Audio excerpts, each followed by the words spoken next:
Banyak orang merasa damai dan yakin selamat, saudara. Tetapi tanpa mengalami pertumbuhan rohani. Ini sebenarnya sebuah penyesatan di dalam pikiran yang tentu dikerjakan atau didominasi oleh kuasa kegelapan. Saya pendeta, saudara, tahu apakah saya sudah selamat atau belum. Saya tahu, saudara.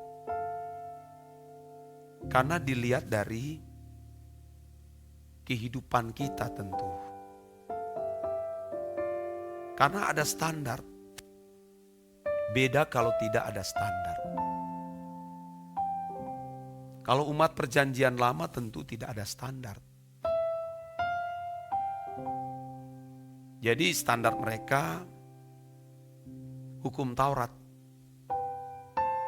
Nah, kita kan bukan orang hukum. Hukum kita hanya kasihlah Tuhan Allahmu dengan segenap hati, segenap jiwa, kekuatan dan akal budi. Dan hukum yang sama dengan itu adalah kasihlah sesama manusia. Seperti dirimu sendiri. Hanya itu hukum kita, saudara. Beda dengan umat perjanjian lama yang memiliki hukum-hukum yang tertulis. Dan itu bagi mereka cukup menjadi standar di hadapan Allah. Tapi bagi kita umat perjanjian baru tentu tidaklah sama, saudara. Kapasitas, kepercayaan dan berkat yang diberikan oleh Tuhan itu beda.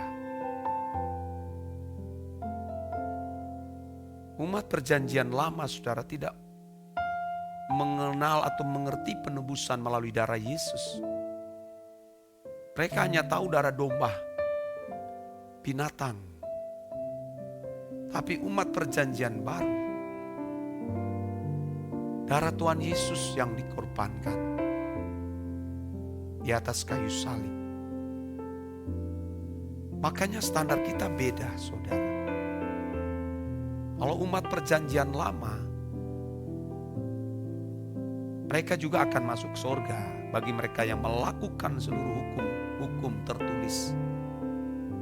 Nah, bagaimana dengan mereka yang belum mengenal hukum-hukum tertulis seperti Nuh, Abraham? Mereka, saudara, dilihat dari pergaulan mereka dengan Tuhan. Henokh, saudaraku, belum ada standar. Termasuk Nuh belum ada standar. Tapi mereka walaupun belum ada standar, mereka sudah bisa menyenangkan hati Allah. Nuh, saudara, sudah menyenangkan hati Allah. Henokh apalagi bergaul dengan Allah tanpa hukum-hukum tertulis.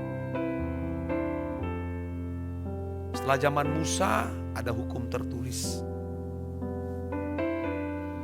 Nah, setelah zaman Kristus, saudara, kita tidak lagi mengenal hukum itu. Karena hukum kita cuma satu, hukum Kristus. Makanya saudara-saudara kasih dalam Tuhan, kita harus sadar ini. Standar kita tinggi, sempurna. Maka saudara-saudara kasih dalam Tuhan, hidup kita harus benar-benar benar. Harus presisi dalam segala hal. Karena standar kita tinggi, sempurna seperti Bapa dan serupa dengan Yesus. Wah, itu berat sekali, saudaraku. Nah, Allah atau Tuhan itu masih memberi kita kesempatan untuk benar-benar bisa memperbaiki diri kita yang masih jauh dari standar tersebut. Standar kita kan Tuhan Yesus, saudara. Nah, bagaimana kita bisa mengerti atau tahu standar itu kalau kita tidak menyediakan waktu bertemu dengan Tuhan? Kita malas berdoa, kita lebih sibuk dengan banyak hal. Saya kasih tahu kepada saudara sekalian, kalau orang makin suci, makin hidup kudus, dia makin gentar terhadap kedahsyatan Allah. Makin gentar. Makin suci, makin dia gemetar di hadapan Tuhan. Karena dia melihat kesucian dan kekudusan Allah itu. Kalau orang yang makin hari makin tidak suci, saudara, Anda akan melihat dia makin tidak takut akan Tuhan. Kalau orang makin suci, saudara, makin gentar dia, takut dia berbuat salah. Nggak usah bicara pelanggaran moral umum. Bohong sedikit saja, saudara, dia akan tersiksa, terganggu jiwanya. Matanya salah melihat konten di gadget yang itu di mana Tuhan tidak menyukai, dia terganggu jiwanya. Tapi kalau dia tidak terganggu, dia tidak merasa bersalah, something wrong. Dia tidak mungkin sedang berjuang dalam kesucian. Aduh, saya pendeta, saya tahu saudaraku, saya masih diberi kesempatan ini berubah. Dan saya beritahu kepada saudara sekalian. Coba saudara ya, sebelum saya pimpin doa pagi, saya dengan Ibu Gembala sudah berdoa lebih dulu dan sharing firman.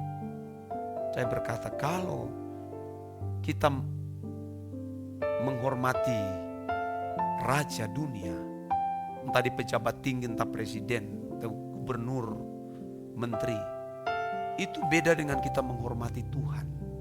Beda. Kalau menghormati raja dunia, mungkin baru pertama kali ketemu ya orang yang kita hormati, kita menundukkan diri, kadang cium tangan. Tapi coba setelah berjalannya waktu, kalau masih baru-baru pertama dengan presiden, gubernur, hormatnya saudara luar biasa, saudara. Bahkan bisa dia cium kaki, cium tangan. Hormatnya, penundukannya, saudara. Iya. Tapi coba kalau hari-hari bertemu, mulai hari-hari bertemu dari minggu ke minggu, bulan ke bulan, tahun ke tahun, sikap hormat terhadap pemimpin besar itu makin berkurang. Kadang begitu ketemu, bos, siap, pagi. Dulu waktu pertama kali, selamat pagi pak, gue nunduk, selamat pagi pak. Wah, karena atasan. Beda dengan Tuhan, saudara. Beda dengan Tuhan. Makin kita hidup suci, makin kita gemetar, saudara. Sungguh.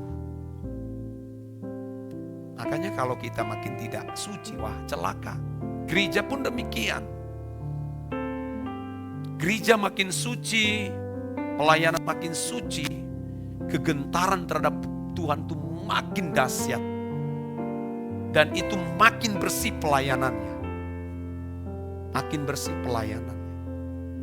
Mulai dari pemimpin pujian, mulai dari hamba Tuhan, gembala, pengkhotbahnya, pemimpin pujian, pemain musik, worship leader, singers. Tidak mungkin tidak makin bersih. Tapi kalau dia tidak memperkarakan ini, Tuhan akan telanjangi.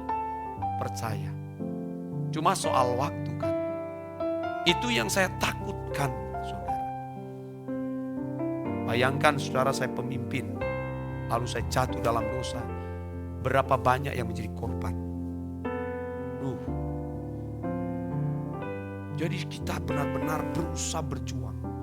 Maka saya bayar harga mahal. Memimpin doa pagi ini, saudara, saya bisa ganti orang. Bisa saja, saudara. Tapi, saudara, apinya kecil. Belum bisa setara, bukan membanding-bandingkan, saudara. Karena saya bayar harga mahal. Saya melayani dari 6 orang. Pernah saya mimpin doa pagi jam 4. Kalau di waktu Indonesia bagian Barat itu saudara jam 3. Wah, pernah itu. Tapi saya rubah akhirnya jam 5 waktu Indonesia bagian tengah. Saudara, dari 6 orang terus bertambah 7, 8, 10. Yang sampai hari ini saudara sudah cukup banyak ya. Sudah cukup banyak. Sudah mau mendekati 1000. Wow. Saya bayar harga itu. Bangun lebih awal. Saya harus mandi.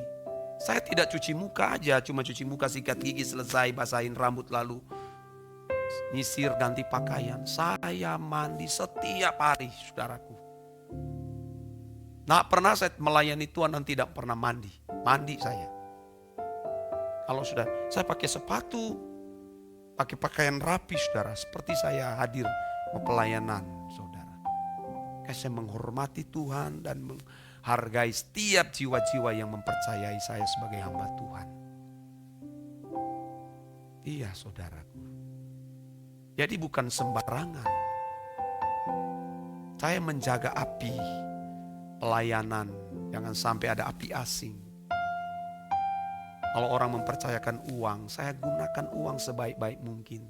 Tidak memperkaya diri, saudara. Saya cukupkan diriku dengan apa yang Tuhan percayakan. Yang penting di sini adalah bagaimana aku bisa mengangkut jiwa-jiwa sebagai permata hati Tuhan. Ku bawa pulang ke surga. Kita bertemu nanti di kerajaan Bapa. Saya menghindarkan saudara dari api kekal. Maka pemimpin harus membayar berapapun harganya. Makanya kalau saya khotbah saudara, Anda bisa merasakan spirit. Bukan pengetahuan teologi yang hanya bisa saudara dengar. Tapi spirit yang saya alirkan. Saya kagum ya kemarin hari ya. Ada satu ibu-ibu ketemu dengan saya di pasar. Waktu saya belanja bersama ibu gembala. Bahan-bahan anak-anak SMTK. Dia sudah lihat saya. Saya pikir itu siapa ya ibu ini. Lihat saya. Sampai nangis ya. Mungkin dia ikut doa pagi ini. Ketemu saya dia nangis. Waduh. Terharu lihat saya. Aduh, itu kalau bukan spirit yang mengalir. Saudara, kita serius menyeberangkan manusia dari dunia akan binasa ini. Ya, saudara tidak rugi. Doa pagi setialah setiap hari. Sama seperti saya setia. Saya bisa menggantikan orang siapa saja. Ya kecuali saya mendadak tidak ada, saya harus gantikan orang. Ya, harus gantikan orang. Tapi sebisa-bisanya saya bawa alat streaming, saya pimpin doa di luar daerah. Ya mungkin minggu depan saya akan keluar daerah, saya bawa streamingnya. Doa pagi khususnya. Ya, ayo saya berharap kita terus berjuang. Ya, jangan hanya pasif, harus kita bertumbuh terus dalam pengenalan akan Tuhan. Makin suci, makin gentar terhadap Tuhan. Ini menjadi pesan Tuhan bagi kita. Amin.